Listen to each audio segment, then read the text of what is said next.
Sa bayan ng Tagkawayan na may 45 barangay, isa ang komunidad ng Tribong Manite sa mga nangangailangan ng pagtutok sa mga programa ng pamahalaan kabilang ang serbisyong pangkalusugan at nutrisyon.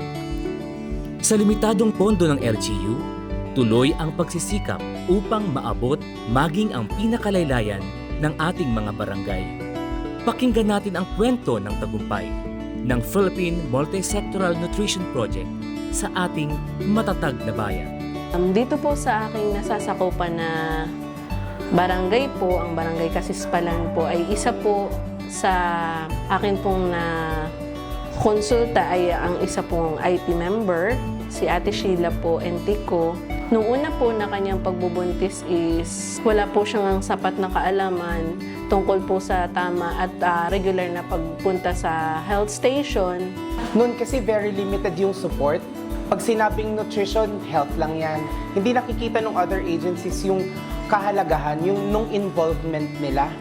Timely yung pagdating ng PMNP kasi bukod sa funding na matagal na naming ina-aspire na mapondohan lahat ng programang gusto naming maihatid sa community, nakakatuwa ang ganda ng approach ng PMNP kasi multi-sectoral siya.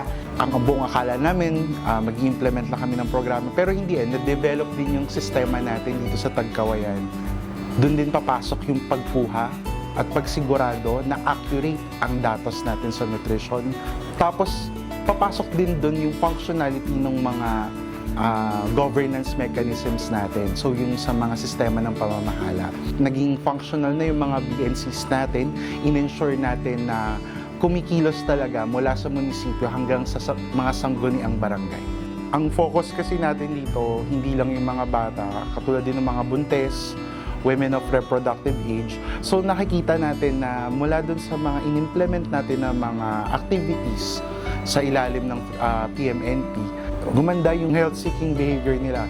So mas madalas na silang magpakonsulta, gumaganda yung pakikipag-ugnayan ng mga tao sa ating mga health workers. Nung pong dumating po ang Philippine Multisectoral Nutrition Project, nagkaroon po siya ng malawak na kaalaman na kung ano yung kahalagahan ng pagkukonsulta o yung prenatal check-up po. At ganun po ay tumugon po siya sa mga programang inihahatid po ng PNMP.